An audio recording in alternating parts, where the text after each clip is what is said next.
মাছের গন্ধে বিড়াল মহাশয় তুমি মিউ মিউ করছো। হ্যাঁ, মাছের গন্ধে তোমরা জ্বালা যন্ত্রণা দিচ্ছ না? আর কত জ্বালা যন্ত্রণা দিবে কি নাই।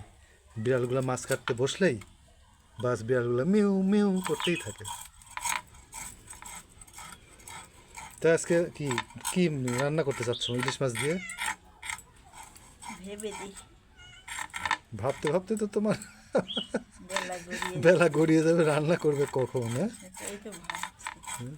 তুমি জিজ্ঞেস আচ্ছা, পাবদা মাছগুলো রেখে দিয়েছো তো ফ্রিজে? হুম, আচ্ছা, আজকে তাহলে ইলিশ মাছের একটা কিছু কর, ভাজি টাজি করে খাওয়া যাবে।